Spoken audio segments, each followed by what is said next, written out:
The rain comes down in the particular way it does on humid summer nights in this city. Not in clean sheets, not in a proper downpour, but in a thick, suffocating mist that can't decide what it wants to be. It collects on everything. On the awnings of the closed boutiques along Weaver Street, on the hoods of the parked BMWs and Audis outside the wine bar on the corner, on the dark glass of the bank that takes up half the block between 4th and 5th. It turns the halogen street lamps into smeared orange halos that reflect up from the asphalt in long, trembling columns.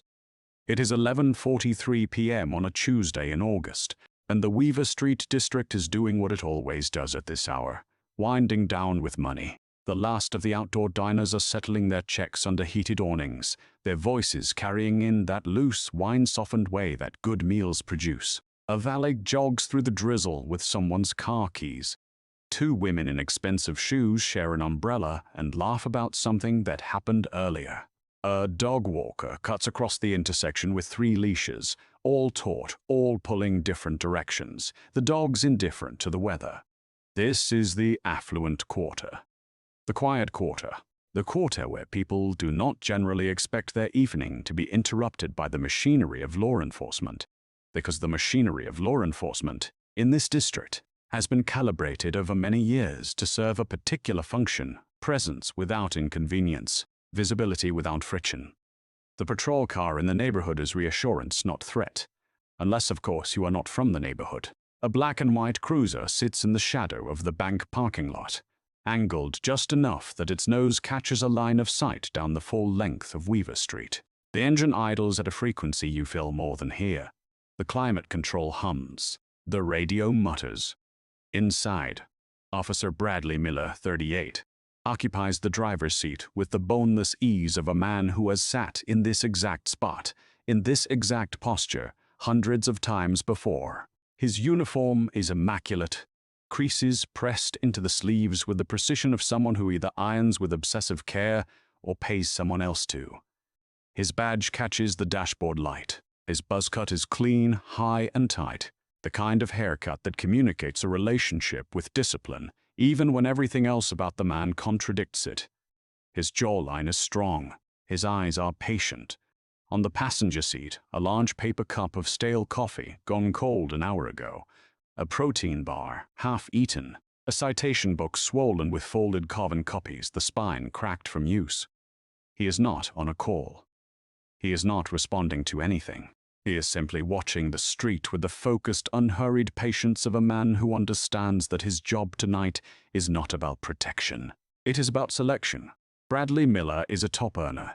This designation does not appear in any official document produced by the department. It is not on his performance review, not in his personnel file, not referenced in any of the quarterly briefings conducted by Captain Roy Sterling. And yet it is understood, fluently, universally, up and down the chain of command. In the same way that every workplace has its unwritten hierarchies, its off-the-books scorecards, its shadow economies of status and reward. Top earners are the officers who bring in the most through asset forfeiture. Not citations. Citations are paperwork with a cap. Forfeiture is where the real numbers live. A car, a roll of cash, electronics, personal property seized on the basis of suspected criminal activity and funneled into the department's discretionary account, which is itself a polite fiction for a fund that Sterling has been quietly redirecting for 11 years. Miller is the best at it. He has a gift, or what he calls a gift, the ability to identify, at a glance, the driver who will not know their rights, will not have a lawyer on speed dial, will not make enough noise afterward to cause problems. Out-of-towners. People returning from late shifts in parts of the city where late shifts are the norm. Young drivers whose cars don't fit the neighborhood they're driving through. These are his fish. He knows the water. He knows the season. He is extraordinarily patient. He sips the cold coffee, makes a face, sets it down. He looks at his watch. 11:47. And then, through the rain-hazed windshield, he sees it. A gray Volvo sedan, 7 or 8 years old, crosses the intersection at Weaver and Delancey. It is moving carefully, correctly even, with the particular deliberateness of a driver who is paying attention. Full stop at the light. Proper signal for the lane change. Speed somewhere between 5 under and the limit. Through the hatchback glass, visible in the glow of the street lamps, is a back seat packed with moving boxes. A rolled area rug is wedged diagonally across the cargo space. A floor lamp lies flat, its shade wrapped in a plastic bag against the moisture. To the casual observer, to any of the other 3 patrol units working the district tonight, this is a person relocating, possibly between apartments, possibly between cities, moving at an inconvenient hour, in the way that people who work full days and don't have professional movers sometimes do. Late, tired, making multiple trips, getting it done. The plates are out of state. Miller watches the Volvo clear the intersection. He notes the plates. He notes the boxes.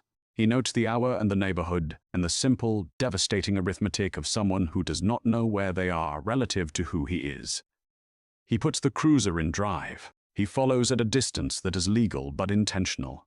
Close enough that the driver can see his lights in the mirror. Far enough that nothing he is doing constitutes a stop. He is simply driving the same street, in the same direction. This is technically all it is. He watches the Volvo's brake lights, watches its lane discipline, watches for anything, a drift, a roll, a missed signal that he can use. Nothing comes. The driver is clean. He reaches for his radio. His voice is bored, practiced, completely unbothered. Miller into radio. Unit 7, running a stop. Weaver and 4th, possible tail light infraction. Dispatch, VO, flat, copy, Unit 7. He hits the lights. The Volvo's response is immediate and correct. It moves smoothly to the right-hand curb and stops completely, within about 4 seconds of the lights coming on. No hesitation. No attempt to find a better spot. No slow roll that could be characterized as evasion. Just a clean, practiced pullover. The response of someone who has been taught how to conduct themselves during a traffic stop and is following the teaching. Miller parks behind the Volvo with a gap between the two vehicles that is longer than strictly necessary. He cuts his forward lights but leaves the overheads rolling. He does not get out. He sits for 45 seconds. He is not running the plates, not filing a report, not doing anything administrative. He is simply making the driver wait, because waiting is its own kind of pressure, and pressure, applied correctly, produces the kind of reactive behavior that justifies whatever comes next. Inside the Volvo, the silhouette in the driver's seat does not move. The hands, visible through the rear window in the wash of the overheads, are on the wheel. This is, he notes, unusual. Most people start reaching for things the moment they're pulled over. Glove compartment, purse, cup holder where the registration might be. The stillness is not quite what he expected. He gets out anyway. Alana Vance, 44, sits with both hands at 10 and 2 on the steering wheel, fingers relaxed, thumbs loose. She is dressed for a long day of physical work, charcoal hoodie, athletic leggings, running shoes with some wear on the soles. Her natural hair is pulled back from her face under a wide headband. No jewelry, no makeup. She looks, in every particular, like a woman in the middle of an exhausting and unglamorous move. The car smells like cardboard and packing tape, and the faint, cold ghost of a fast food meal eaten somewhere around hour 5. There is a half-finished water bottle in the cuff holder. A phone mounted on a dash clip, on the floor of the passenger seat, a folder of documents, lease agreement, utility transfer forms, the administrative debris of changing addresses. She watches Miller's approach in her side mirror with an expression of complete, studied neutrality. She has already clocked the following. He followed her for 2 full blocks before activating his lights. She maintained lawful operation throughout. Her taillights are functioning. She can see the red glow on the car behind her in her rear view. He has no probable cause for this stop.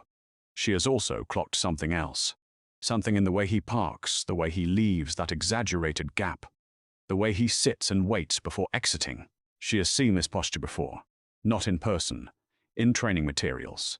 In incident reviews. In the case files of the investigation she spent 6 months reviewing before accepting the appointment, now folded in her purse.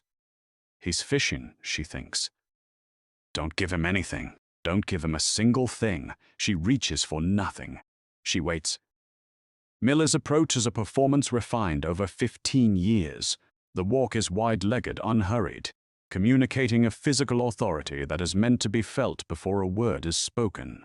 His flashlight is in his right hand, on, angled at the ground. Not because he needs it. The street is lit, but because the flashlight is a prop and he knows how to use props. He swings it in a slow, lazy arc as he walks, the kind of movement that says, I am not in a hurry. I am never in a hurry. I own this pace. He does not knock at the window. He brings the butt of the flashlight up and taps the glass twice. Thack. Thack. The window comes down. He doesn't wait for it to finish descending before he speaks. Miller. License, registration, proof of insurance. No greeting. No statement of reason. The flashlight beam moves immediately into the car. Front seat, back seat, floor. A sweep that is conducted before she has made any gesture of compliance or non-compliance. He is looking at the boxes. Alana, measured, unhurried good evening, officer. May I ask the reason for the stop? Miller, without pause, tail light. Left rear. Flickering. It is a smooth lie, a well-used one. She will not be able to check the taillight from the driver's seat, and by the time any of this comes to review, the notation in the stop record will have already been written. He has done this so many times that the lie no longer registers as such to him. It is simply the opening move. She does not react to the stated reason. She reaches, slowly, with visible deliberateness, hands where he can see them, into the glove compartment and produces the registration and insurance card. Her license is already in her other hand. She prepared it the moment she saw his lights. She holds the documents out to him. He takes them without looking at them. His eyes are on the boxes in the back seat. Miller, you been drinking tonight, Alana? No, sir. Miller smells something. He leans slightly forward into the frame of the window. It is another performance. An exaggerated sniff, theatrical in its casualness, designed to communicate that he has already decided something and is simply gathering language to support it. Alana, evenly, that would be packing tape and cardboard. I've been moving today. Miller, moving from where? Alana, my previous residence. A very small pause. He looks at her directly for the first time. Miller, with a small exploratory smile. Previous residence. That's a formal way to put it. Where are you from originally? You don't look like you're from around here. It is not a question about the traffic stop. It is a probe. A test of who she is and how much she knows and whether she can be rattled. Underneath it is the unspoken classification he has already assigned her. Outsider. Alone, late at night, packed car, out-of-state plates. She is exactly the type. She fits the profile so well he almost wants to laugh. She does not take the bait. She does not volunteer anything. Alana, is there anything else you need from my documents, officer? He studies her for a long moment. The composure is unexpected. It recalibrates something in him, not toward caution, but towards something harder. He was expecting nerves, or deference, or the kind of rapid-fire explanation that people produce when they are trying to establish their innocence before they've been accused of anything. What he is getting instead is a stillness that does not look like fear. To a man like Bradley Miller, that stillness reads as a challenge. He decides to escalate. He steps back from the window and walks, slowly, to the rear of the Volvo. He crouches slightly, brings his flashlight up, and holds the beam directly on the left tail light. It glows red, steady, unwavering, continuous red. It has been doing this since the moment she pulled over, as it was doing before, as it will continue to do when he walks back to the window. There is no flicker. There's never been a flicker. The tail light is, in every measurable sense, functioning perfectly. He holds the beam on it for 6 full seconds anyway, the flashlight burning a clean circle of light on a completely functional piece of automotive equipment. And in those 6 seconds, his face is unreadable and his posture is certain. And he is conducting the performance of a man who has found something. Then he walks back to the driver's window. Miller, step out of the vehicle for me. Alana, I'm sorry. Miller, the politeness gone. You heard me. Step out. I need you out of the vehicle. Alana, very calm, very deliberate. Officer, you stated the reason for this stop as a taillight infraction. I've provided my license, registration, and proof of insurance, all of which are current. I have not been drinking. I'm not aware of any basis for you to require me to exit the vehicle for a non-moving equipment violation. Could you tell me what the legal basis for that request is? The question is polished. Too polished. She has used the word basis twice. She has not asked it aggressively or defiantly. Her tone has remained exactly what it was. Level, measured, empty of the kinds of emotional register that he could work with. She has asked a procedural question in the language of someone who knows what procedural questions are. Miller, stepping forward, voice dropping. Lady. I said, get out. Don't make me ask again. Alana, quietly. And this is the thing that will ring in his memory for a long time. Am I being detained? The question drops into the air between them and sits there. In the distance, the second set of headlights rounds the corner. The second cruiser, rolling slow, the distinctive gait of a patrol car doing a casual loop. It's Officer PTKLNE, 26, 8 months on the job, who was 2 blocks over on Weaver when he caught Unit 7's overheads in his peripheral vision. Standard protocol. You check in on a stop. You make sure everything is under control. You be a presence. He has never quite figured out when being a presence means showing up and when it means looking away. And this ambivalence has defined his 8 months at the 14th in ways he doesn't yet have the vocabulary to fully articulate. Plane slows as he rounds the corner and sees the configuration. Miller's cruiser behind the Volvo. Miller at the driver's window. A woman's silhouette inside the car. He reads the body language the way you learn to read body language after 8 months. Miller is close to the window. Too close. His shoulders are set in the particular way they get when something is pushing back. Clean's hand goes to his radio, hovers, falls. He pulls to the curb behind Miller's car. A safe distance back, he gets out. He is not sure what he is going to do when he gets there. He starts walking anyway. Miller doesn't wait for Clean to arrive.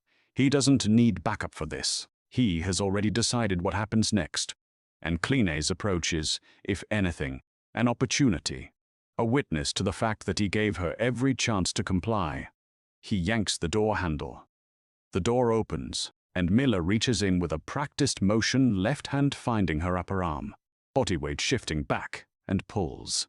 Alana comes out of the seat without resistance, hands already rising to the visible open palm position, but the physics of his pull put her off balance. And she stumbles to the right, and he pivots her, and she goes against the hood of her own car, forearms absorbing the impact, the warm metal of the hood against her wrists and the lower part of her arms. The impact makes a sound, a dull, flat, unremarkable sound that under other circumstances no one would notice.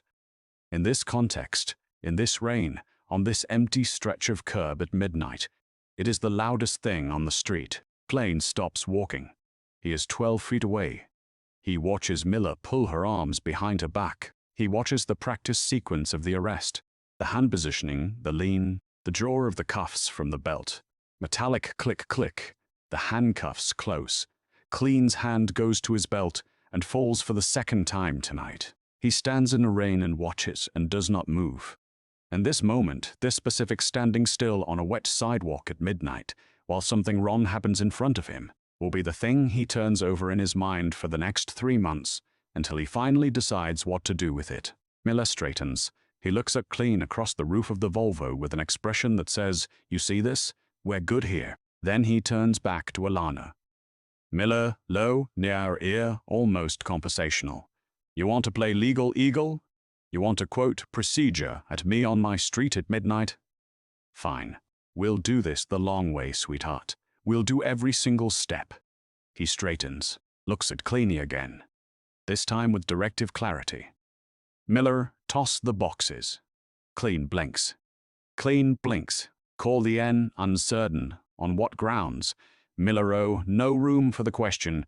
"I smell alcohol. Possible open container." "Toss the boxes, Cleany. All of them." There is a silence of about 2 seconds, which is the silence of a young officer calculating the distance between what he knows is right and what he understands is expected. Clean looks at Alana, at her forearms against the hood, at the handcuffs, at the careful absence of expression on her face. And then he looks back at Miller, whose gaze does not waver. Clean moves to the car. He opens the rear door and begins with the nearest box. Carefully at first, flap open, a look inside, nothing. Then the next one, and the next. And because Miller is watching from behind him with the specific quality of attention that senior officers use to indicate judgment, Clean's movements become less careful, more thorough, more destructive in the way that thoroughness becomes when it's fueled by anxiety rather than cause.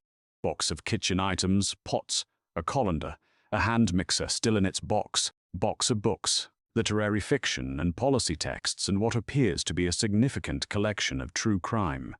Box of winter clothes, neatly folded, now less neatly folded. A set of ceramic plates wrapped in individual sheets of newspaper, the newsprint black fingering his gloves as he unfolds each one. The floor lamp. A coffee maker, original packaging. A framed photograph of two women at what looks like a college graduation. Nothing. There is nothing in any of it except the evidence of a life being moved from one place to another.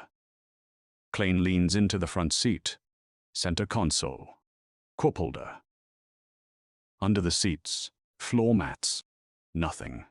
He stands back from the open door of the Volvo, surrounded by the displaced contents of someone's back seat spread across the wet curb, and he looks at what he has done, and his face does the thing that young officers' faces do when they are ashamed and have not yet developed a more functional response to shame.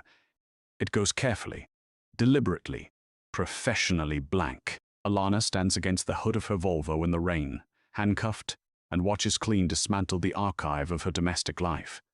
Her jaw is set, her breathing is controlled, in through the nose, steady count, out through the mouth. The measured respiration of someone who has been trained to maintain cognitive function under physical and psychological stress. Internally, she is not measuring her breathing. She is cataloging pretextual stop based on fabricated equipment violation, unlawful exit order for non-moving infraction, physical removal without resistance or legal basis, handcuffs applied, search ordered on manufactured probable cause. Officer stated he smelled alcohol. The car contains no alcohol. This will not survive any review. Rookie complicit under coercion. Dashboard camera on. Audio running. Timestamp will correlate with radio log. Everything he is doing is being recorded. Everything. Miller walks a slow circle around her. Not checking anything. Simply walking. Establishing that he can. Miller, you got anyone to call? Family in the area? A friend maybe? She does not respond. He continues his circle. The flashlight swings. Miller, slower now, placing the words with care. Somebody expecting you somewhere. A. He pauses. A deliberate pause constructed for effect. Miller, very quietly, with the particular cruelty of casual contempt. A pimp? The word lands in the rain and does not dissolve. Alana's eyes move to him. She holds his gaze with a steadiness that is not performance, is not suppressed rage, is not the glassy stare of dissociation. It is simply the gaze of someone who is paying very close attention and wants him to understand that she is paying very close attention. Alana, almost soft, precise as a pin. I would recommend you remember that you said that. Miller laughs, the laugh of a man who has never, not once in 15 years, had a reason to think a woman handcuffed against the hood of a Volvo on his street would have any ability to hold him accountable for anything. Clean closes the rear door of the Volvo. He has put some things back in boxes and left other things on the curb because the rain has started to fall heavier and there was no good answer. He stands with his hands at his sides looking at Miller. KLN. Quiet, without inflection. The voice of someone delivering a fact they wish were otherwise. There's nothing, Brad. She's clean. Miller considers this for about half a second. Miller. Maybe. Or maybe she ditched it when she saw my lights. Either way, arrest to my discretion. We're going in. He opens the rear door of his cruiser, looks at Alana. Miller, watch your head. The instruction is delivered with such practiced, ceremonial contempt, the mimicry of helpfulness stripped of any actual intent, that it takes a moment to register as the weapon it is. She has to duck to clear the doorframe. He does not adjust his position to make it easier. The door closes. The rear compartment of a police cruiser is not designed with the occupant's comfort in mind. The seat is hard-molded plastic, slightly angled, deliberately shaped to make extended sitting uncomfortable. The back is positioned so that anyone sitting in it is slightly tilted forward, unable to fully recline, unable to find a neutral posture that doesn't eventually produce a low-grade ache in the lumbar region. The partition is scratched plexiglass with wire mesh. You can see through it the way you can see through old shower glass, dimly with refraction. It smells of chemical cleaner and anxiety, and the residue of whoever was in the seat before her. Alana sits upright, hands behind her back, and watches the city move past the rain-streaked window. She identifies landmarks. She orients herself. She counts blocks. In the front, Miller has settled back into his baseline register of total ease. One hand on the wheel. Radio turned down low. He glances in the rearview mirror at her, the long, appraising look of someone assessing a catch. Miller, you're one of those drifter types, huh? Move every few months, never keep a real address. She watches the city. Miller, I see a lot of you. People passing through, never quite landing anywhere. Think the rules don't apply because they're not planning to stick around. She watches the city. Miller had a woman about 3 months ago, same setup. Boxes, late night, out-of-state plates. Turns out she'd been hitting storage facilities. Had a whole operation. You believe that? He shakes his head, something close to admiration in it. Top stop for the quarter she was. Got me a nice bump in the discretionary. He glances in the mirror again. Miller, got a feeling about you. Same feeling I had with her. Call it instinct. Alana watches the rain run down the window glass in rivulets, branching and merging and branching again. Top stop for the quarter. Discretionary. He said it out loud. He is either completely certain I'm nobody, or he says this to everyone because he's never once had cause to worry about it. She thinks of the letter in her purse, the gold badge behind it. She thinks of the appointment at 0800, which is now roughly 6.5 hours away. She thinks of the 6 months of case files she reviewed before accepting the position, the forfeiture audit summaries, the shell company registrations, the pattern of stops along this exact corridor that looked, when you mapped them chronologically, like the feeding route of a very specific kind of predator. She thinks of all of this, and she breathes in through her nose and out through her mouth, and she is, in the deepest and most functional sense of the phrase, eerily calm. The 14th precinct at 12 to 19 a.m. has the specific slightly frayed quality of an institution running on its overnight skeleton. The booking area is a rectangle of fluorescent light and institutional green walls, the paint the color of old peas, chipped at the corners in the way that paint chips when the same corners are bumped by the same equipment cart every shift for 15 years. The fluorescent tubes overhead give the room a light that is comprehensive and merciless. It finds every crease and shadow without providing anything that could be called warmth. It smells of industrial bleach and old coffee, and the particular staleness that comes from a room that is never empty, and therefore never aired. There is a bulletin board to the left of the processing desk with so many overlapping notices pinned to it that the oldest ones have been there long enough to yellow. A calendar from a local auto dealership is pinned above the duty roster, still open to a month from last year. Sergeant Landdads, 52, sits behind the processing desk with the settled posture of a man who was occupied this chair on and off for 16 years. He is reading something on his phone. He has a coffee mug that says something on it, but the text has been washed off by so many cycles through the precinct dishwasher that it is now just a mug. He does not look up when the outer door opens. Then he hears Miller's voice and looks up. Miller enters with Alana by the arm and the unmistakable air of a man returning from a productive expedition. He deposits her folder on the processing desk with a light slap that communicates satisfaction. Milliner to Davids, founder on Weaver, out-of-state plates, loaded car, late night. Feisty about the stop, possible open container, resisting processing. Davids, setting down his phone with the long-suffering patience of a man who has heard many versions of this story. Miller. You're gonna love this one, Lee. Got a feeling she's the real deal. Davids looks at Alana with the expression of a man who is conducting an unconscious but rapid assessment, checking for visible distress, checking her posture, reading the situation. What he sees is a woman in a hoodie and leggings who looks tired and composed and is standing with a stillness that is slightly unusual. He files this away without quite knowing what to do with it. David's personal effects. He takes the purse that Clean carries in from the car. Clean, who has said nothing since she's clean on the curb and who stands now just inside the doorway with the expression of a man doing structural calculations on his own future. Davids opens the purse and tips it onto the laminate counter with the practiced efficiency of someone who has processed thousands of personal effect bags. He begins sorting. A lip balm. A pen. A folded receipt. Grocery store 2 days ago. A phone in a case with a crack across the bottom right corner that has been there long enough to have a piece of tape across it. A set of keys on a ring with a small brass compass attached. A transit card.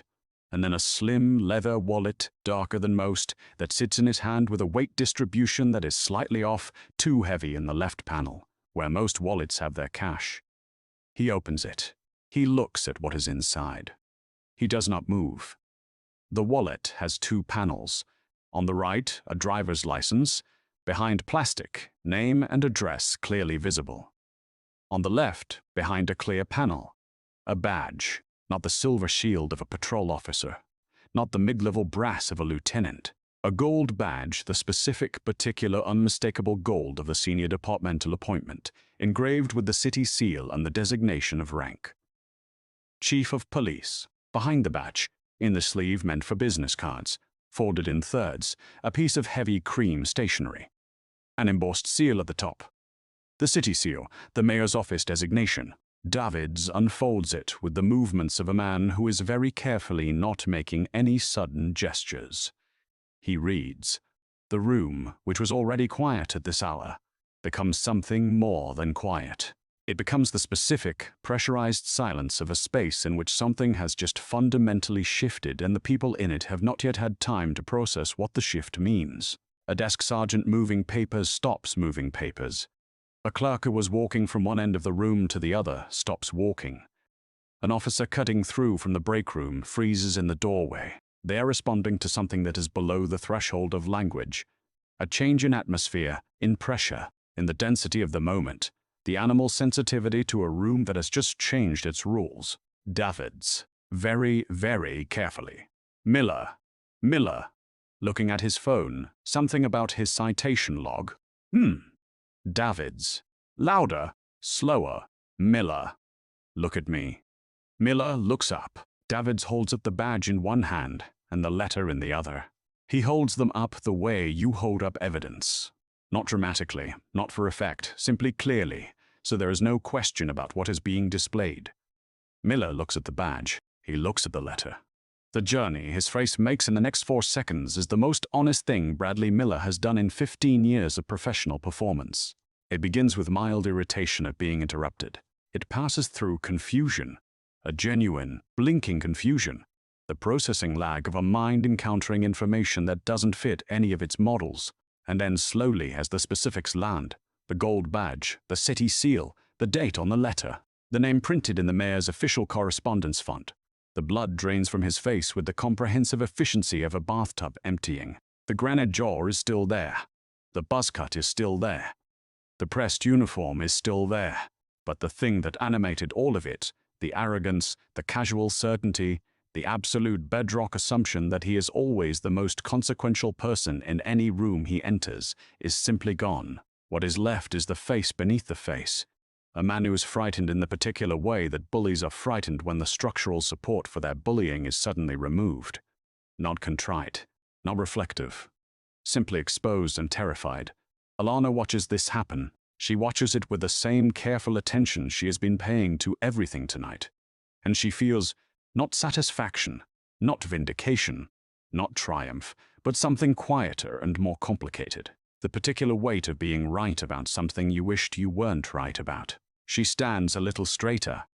It is a small movement, a shift of perhaps an inch. Her shoulders settle. Her chin lifts fractionally. It is the postural language of someone who has been performing a role. Exhausted mover, confused civilian, out of her depth drifter, and has simply stopped performing it. What is left underneath is the person she actually is. A woman of considerable authority who is very, very good at her job. The cuffed hands remain raised, waiting. Davids comes around the desk. His movements are careful, deliberate, the movements of a man navigating suddenly unfamiliar terrain. He produces his key. His hand is not entirely steady. The handcuffs open. Alana rolls her wrists, straightens her hoodie, turns to face the room. Not dramatically, just a turn, just a reorientation toward the space she is now going to occupy in a different capacity than she occupied it 45 seconds ago. When she speaks, her voice carries no satisfaction. No theater, no performance of authority, just authority itself, which does not need performance. Alana, I'm not a suspect. I'm your boss. The fluorescent light above the processing desk flickers once, then steadies. Nobody in the room moves. 5 seconds of silence, which in this room at this hour is geologically significant. Then Alana speaks with the unhurried, orienting authority of someone who has been in rooms where things needed to be reorganized and knows how to begin. Alana, Sergeant Davids. I'd like Officer Miller's badge and service weapon. Right now, please. Davids. Immediately, with a quality that is almost relief, the relief of having a clear directive from a clear authority. Yes, ma'am. Miller still has not moved. He stands in the middle of the booking area with the quality of a man whose proprioception has failed, uncertain of where his body is in space, uncertain of what the floor will do if he trusts it. His hand moves toward his badge, stops, moves again. The fumbling is uncharacteristic and complete. He removes the badge, places it on the counter. He removes his service weapon, holster and all, places it beside the badge. These two objects are the physical grammar of what he is. Removing them from his person does not simply disarm him. It unsentences him. The badge and the gun are not accessories to the role. They are, for a man like Miller, the role itself. Without them on this counter, he is a large man in a pressed uniform who has done something very wrong and has not yet fully understood the dimensions of the wrong thing he has done. Alana, to the room at large. I want every officer currently on duty assembled in briefing room 2 in 20 minutes. Sergeant Davids, please contact Captain Sterling and let him know I require his presence at the precinct immediately. Davids, he's off duty, ma'am. I'll need to, Alana, I understand. Please reach him. She turns to Cleany, who has positioned himself near the door with the posture of a man who is genuinely uncertain whether he is allowed to leave. He looks young in a way that he probably doesn't normally look young.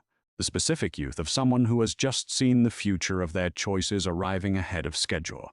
Alana, directly, without cruelty, without performance. Officer Cleaner. Before you do anything else tonight, I'd strongly suggest you speak to the department's legal counsel. I'd also suggest that between now and that conversation, you think carefully about the difference between following an unlawful order and being responsible for the consequences of that order. It's a distinction that will matter in the next few days. It matters a great deal who comes forward voluntarily and who doesn't. Plain opens his mouth.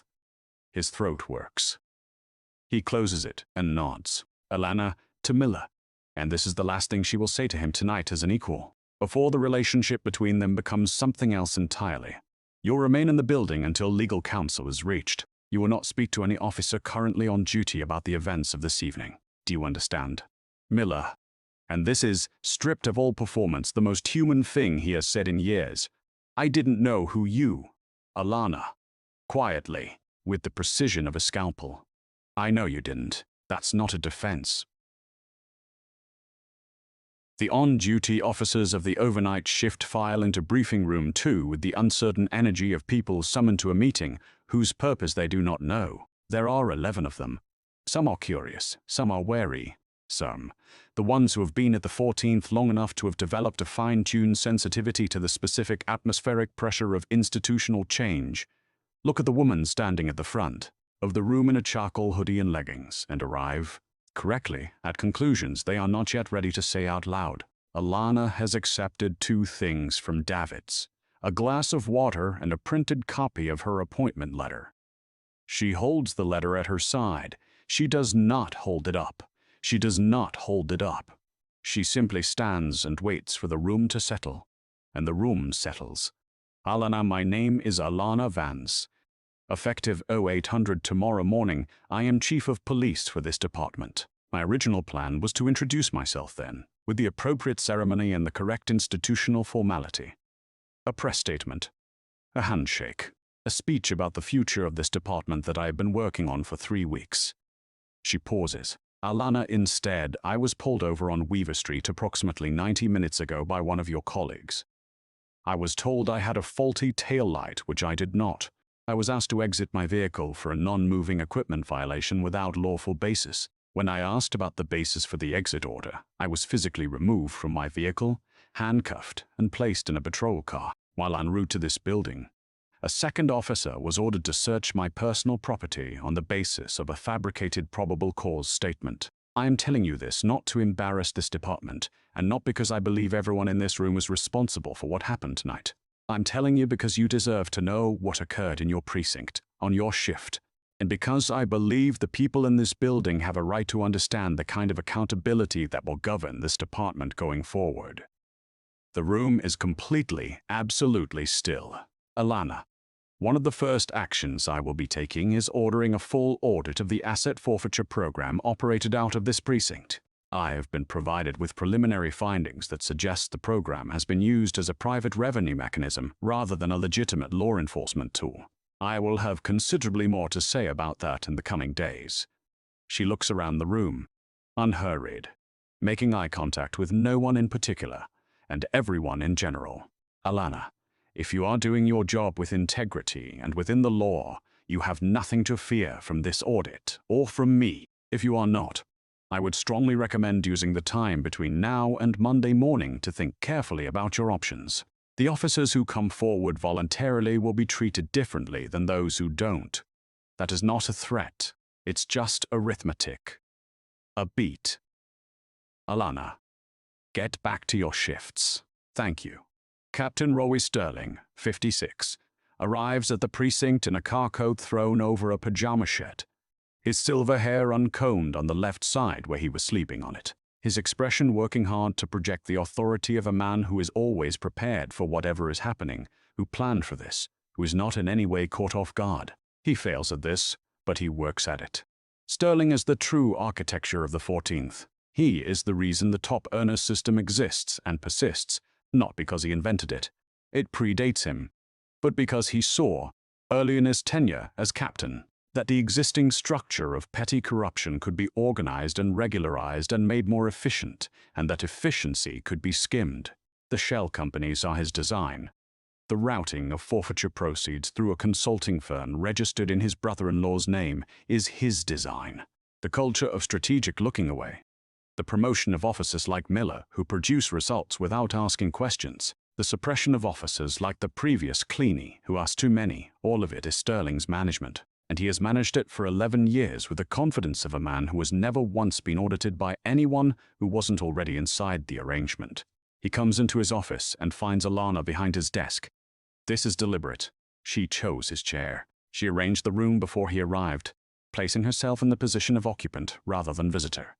The desk between them means something, and she has made it mean what she wants it to mean. On the desk in front of her, a folder. Thin. Unremarkable. Inside, 3 pages of summary findings, dense with specific figures, specific dates, specific routing numbers. Produced by a forensic accounting team she commissioned 6 months ago when she was still being considered for the appointment. Starling, performing control, Chief Vance. I want to say first, what happened tonight is absolutely not representative of this precinct, and I want to personally assure you that I had no knowledge of Alana. Sliding the folder across the desk. Sit down, Captain. He sits. She gives him 30 seconds to read the first page. She watches his eyes track across the figures and the routing numbers and the names.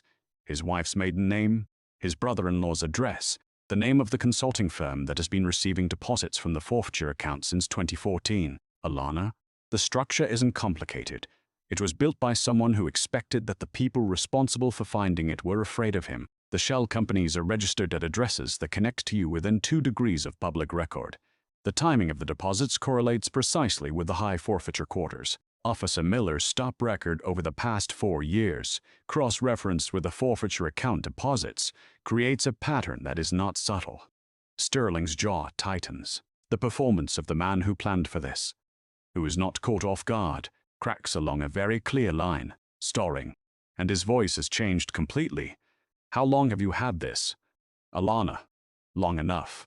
My appointment to this position was not arbitrary, Captain. I was recruited specifically because of what this department had allowed itself to become. The investigation that produced that folder began before my appointment was formalized. You were never going to be audited by someone who owed you anything. She stands. Alana, you are suspended from duty pending the outcome of the investigation, effective immediately. Please surrender your access credentials to Sergeant Davids before you leave the building. Sterling stares at the folder. His hands are very still on the desk, the stillness of a man managing the impulse to do something he knows he cannot do. Starling, very low, to no one in particular. 15 years. Alana, quietly, and there is weight in it. The weight of someone who has looked at 15 years of records and knows exactly what they represent. I know. Clean has been sitting at the break room table for 43 minutes. His coffee went cold 30 minutes ago. He has not moved it. Through the break room window, he has observed the precinct reorganizing itself around the events of the last 2 hours. David's making a sequence of phone calls at his desk, his voice low and careful. Sterling walking through the main corridor toward the exit with the posture of a man who has been structurally reduced. The overnight officers returning to their beats with the distracted, recalibrated quantity of people who have had a significant piece of their operational reality rearranged.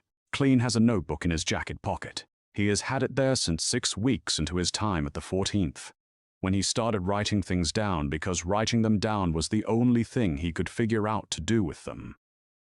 Dates, stop numbers, badge numbers, brief descriptions of what he saw and what he was told and what the difference between those two things was. The notebook is almost full. He has never shown it to anyone. Alana comes into the break room. She pours herself a coffee from the carafe on the counter, the overnight coffee, which has been sitting for 2 hours and is harsh and probably terrible. She stands at the counter with a cup in both hands and does not turn around. Alana, you knew the search was unlawful. KLNE, barely above a murmur. Yes, Mom. Alana, and you conducted it anyway. KLNE, yes, Mom. The silence that follows is not comfortable, but it is not designed to punish him. It is designed to let the answer exist in the room for a moment before anything else is said. Alana, turning now. I'm not going to stand here and tell you that what you did tonight was acceptable, or that your reasons make it okay. The woman whose boxes you searched. She happens to be me, and I've had a very long day, and I'll be fine. But it wasn't always going to be me. Most of the time, it isn't going to be me. Most of the time, it's going to be someone who doesn't have a gold badge in their purse. And that person is going to go home to an apartment full of displaced belongings and a police report that says they were detained on suspicion of open container, and they are going to absorb that. Experience alone. That's who you did it to tonight. Not me. Them. Clean looks at the table.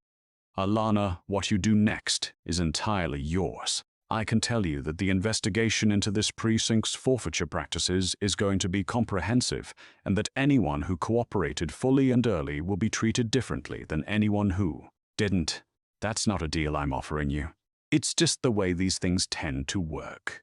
Kalin, and something is shifting in him. Something that has been under pressure for 8 months. I want to cooperate. I want to give a full accounting. Not just tonight, other stops, other searches I witnessed, things that were presented to me as standard procedure that I knew weren't standard procedure. I've been keeping records. A pause. Alana, records. Kyle, in a personal notebook. Dates, times, badge numbers, brief descriptions of what I observed. Things that felt wrong. I didn't know what to do with them, so I just kept writing them down. Alana sets her coffee down. She looks at him with an expression that is not quite warmth and is not quite satisfaction. Something more complicated than either. Alana, tomorrow morning, 7:45, my office. Bring the notebook. Kalin. And the thing that releases in him is audible, a long, slow exhale that has been building for 8 months. Yes, ma'am. She nods, picks up her coffee, moves to the door. Alana, pausing. You wore the badge right tonight, Officer Clean, just not until the very end. She walks out. Clown sits in the empty break room with his cold coffee and his almost full notebook and thinks about the difference between the thing he has been doing and the thing he wanted to do when he started doing it, and whether enough of the distance between those two things can still be closed. He thinks it might be able to be. The hearing room of the city's Office of Professional Standards is a rectangle of institutional wood paneling and carpet the color of old mustard, lit by the kind of overhead fixtures that provide light without any of light's associated qualities. 3 city officials sit behind a long table. The departmental attorney and a union representative occupy chairs to the right. A court reporter has her machine in front of her and her expression professionally absent. A window along the far wall shows a slice of blue sky. In the center of the room, in a chair that has been placed with geometric precision at the focal point of all these assembled gazes, sits Bradley Miller. He is not in uniform. He wears a sport coat over an open-collared shirt, and the sport coat does not quite fit in a way that is both specific and comprehensive. Too wide in the shoulders, slightly short in the sleeves. The jacket of a man who bought it for a purpose he hoped would never arise. His buzz cut has grown out unevenly. The jawline is the same.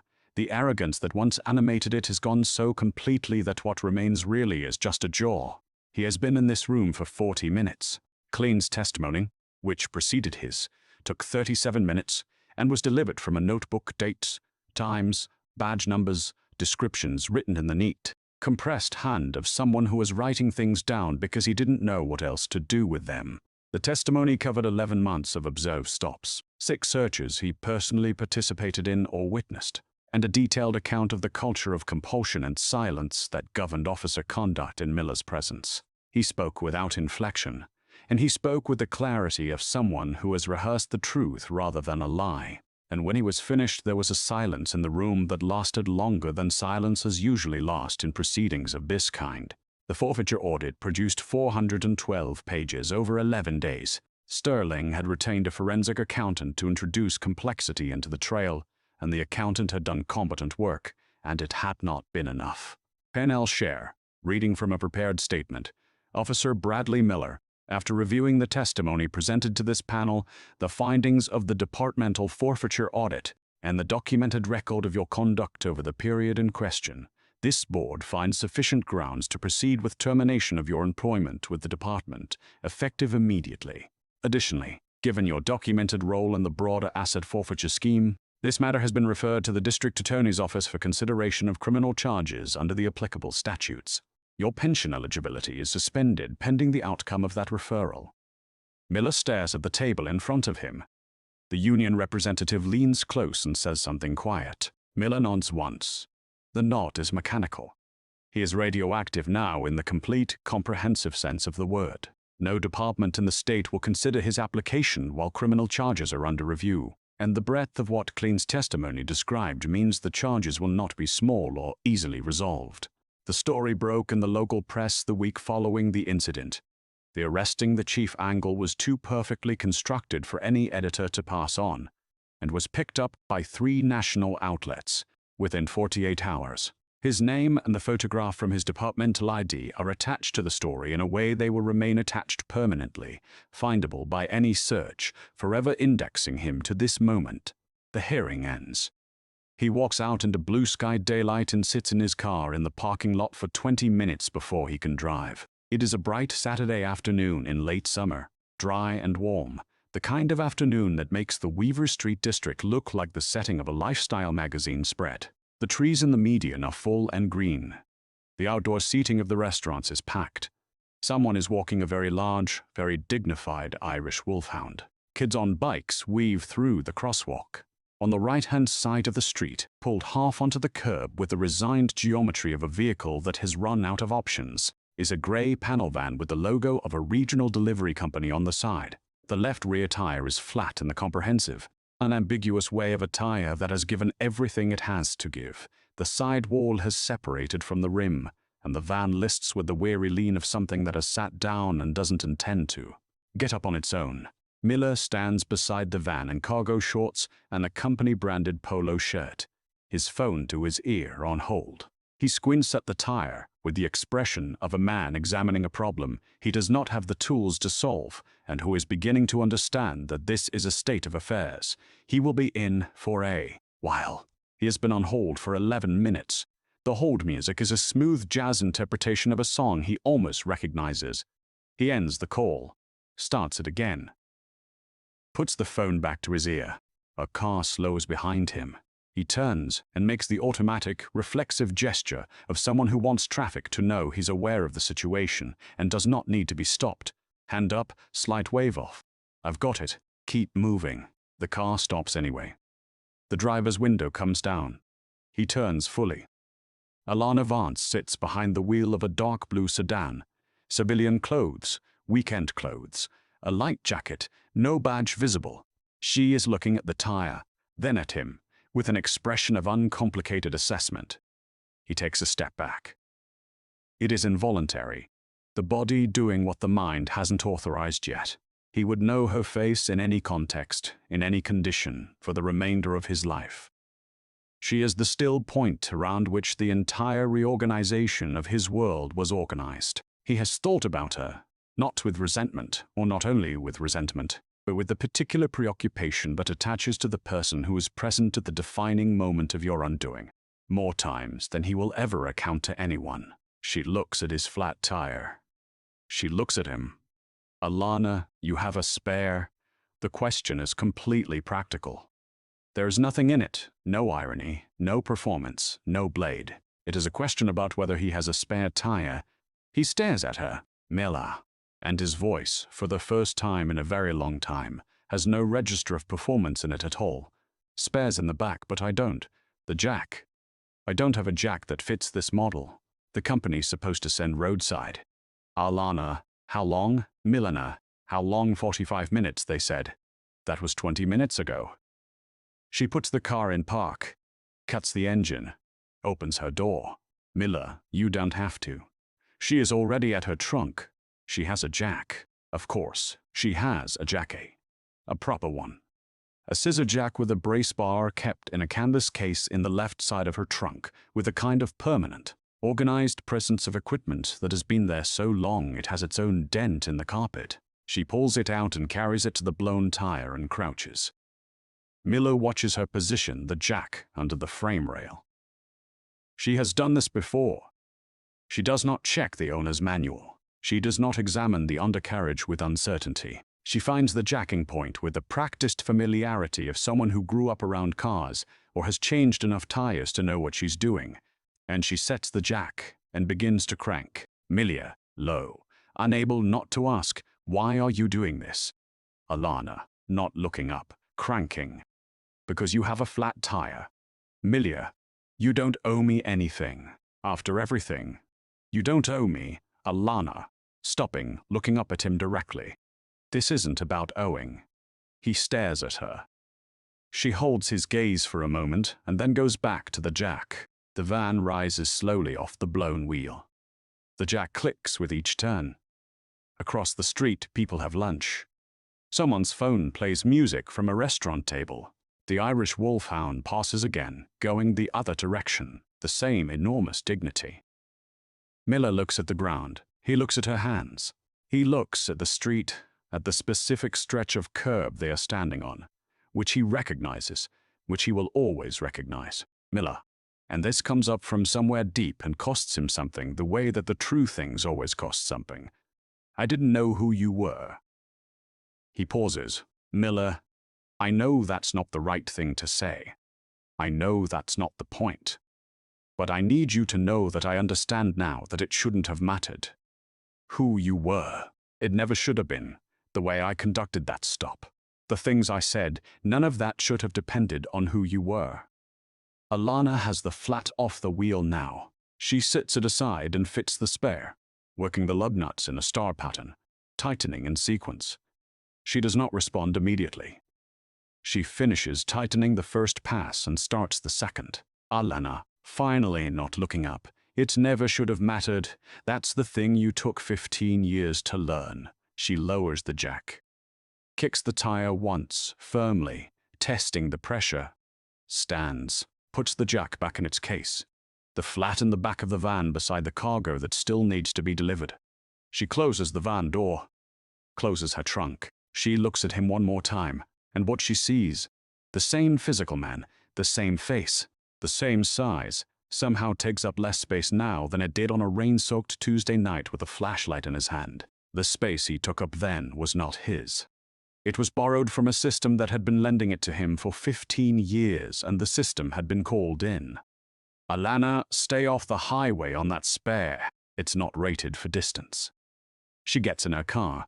She pulls away from the curb and merges with the Saturday afternoon traffic on Weaver Street and is gone. Miller stands on the sidewalk for a long time. Long enough that a young couple walking past slows slightly, reading him as potentially needing something. He shakes his head once. He is fine. He picks up the blown tire from where she set it and loads it into the back of the van. He gets in. He sits for a moment with his hands on the wheel, in the particular posture of a man taking inventory of what he has and what he has lost and what, possibly, and this possibility is new and fragile, and he does not quite trust it yet, might still be able to be rebuilt from what remains. He starts the engine. He drives.